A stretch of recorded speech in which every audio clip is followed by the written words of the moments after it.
Hello everyone, and welcome to what's probably going to be a series of videos I'll be making discussing the anime shows and films that I'm pretty excited for. So, well, passengers, without further ado, let's hop aboard the anime hype train. Choo choo! There should have been a train transition animation thing here. I don't have that kind of animation.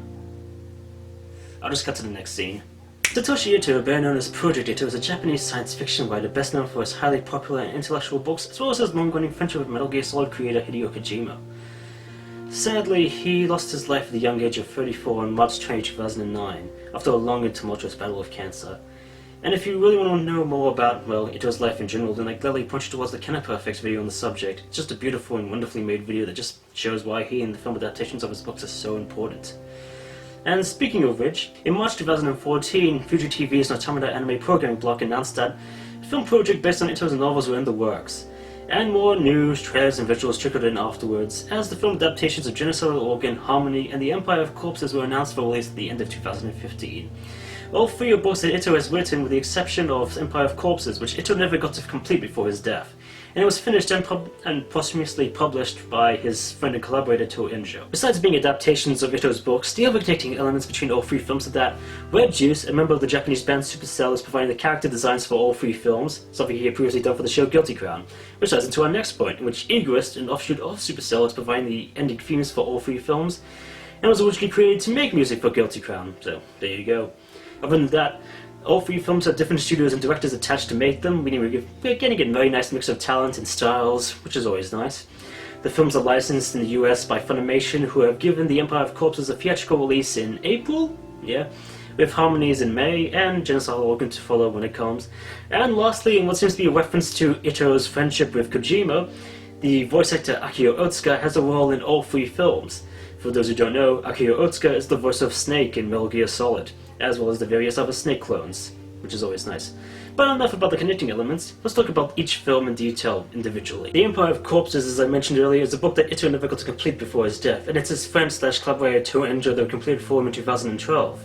And sadly, the original book has no English translation, legally speaking, so if you want to read it, then yeah, it's too bad. As for the film adaptation, it's being handled by Studio Wit, the creators of Attack on Titan, Surf the End, and many other shows, and is being directed by Ryotaro Makihara, who directed the movie Howl for It, which I actually quite enjoyed too. And, well, it came out on October 2nd, 2015 in Japan, with Funimation's US theatrical release taking place on April 19 and 20, 2016. EGOIST's ending theme for the film is titled Door. The film follows an alternate universe where Frankenstein's human corpses that are repurposed with a false soul in order to use them as laborers are used to improve industrial development as medical student John Watson, yeah, that Watson, travels the globe in search of the lost notes of Victor Frankenstein in the hopes of restoring the soul of his dead friend Friday, all while a much deeper conspiracy seems to be on the horizon. From that synopsis alone, it's a very unique take on the zombie genre, and it makes use of well-known fictional and historical figures in the story, from real-life people like Thomas Edison and Frederick Burnaby, to fictional figures like Sherlock Holmes, John Watson, and Victor Frankenstein. It's an absolutely fascinating concept with some obvious but great themes to talk about, and mix this in with Wit's capability as a studio when given a great budget and good source material, and it seems to be a definite winner in my book, so I'm really excited to see that. Harmony places itself as the actual last book for Itoh to have written in full and published before his own death. The movie adaptation is being handled by Studio 4C and is directed by MacLeod and Takashi Nakamura, MacLeod being the one who directed Studio 4C's film Take on Concrete, which was a very unique film and one that I honestly enjoyed a lot. The movie was released on November 13, 2015 in Japan, with Funimation's US theatrical release taking place on May 17 and 18, 2016. EGOIST's ending theme for the film is titled Ghost of a Smile. The plot follows a future period in the world where nuclear war and disease have plagued and destroyed even the United States. And to prevent new horrors, the world was divided into smaller states, where a medical utopia of sorts was created, allowing people to live free of sickness and disease, even if they have no control over their own lives. Or bodies, in fact. But in Japan, Tuon Kuri and her friends Miyake and Seion Ricardo protest against this kind of control over their own lives, refusing food and medication and eventually trying to commit suicide, but Miyake ends up being the only one to actually go through with it. And now, 13 years later, Tuon now works for the World Health Organization and the International Medical Police Forces, and slowly discovers a conspiracy involving multiple suicides that may just be connected to Miyake and their suicide pact that happened all those years ago. If the plot wasn't any indication, then this is quite a personal work for Itoh, as he was writing it while he was in hospital, battling cancer. And as the Canapa Effect put it, Project Itoh wrote a story about wanting to get out of a hospital that you can't escape. It really doesn't get any more clearer than that. And between this talent of Studio 4C and its directors, the personal aspect of the story, and another unique take on the utopia as really dystopia plot, then this looks to be an absolutely stunning and beautiful film in its characters, plot, and visuals, and so forth. And it's one that I honestly look forward to, and I really want to try and get the book somewhere here in Australia, hopefully, and, have a read of it. So yeah. Genocidal Organ is Itoh's debut novel, first published in 2007 after gaining some popularity in an online contest it was entered in, but it ended up losing anyway. But it still got the attention of publishers anyway, so yeah. And, well, the film adaptation was being handled by Studio Manglobe and directed by Shuko Muase of Virgo Foxy and Gangster fame. And I say was, as Manglobe's fallen hard times due to the lack of popularity of their recent shows and amassing debt resulted in the filing for bankruptcy in September 2015, following the finale of their very last anime series, Gangster.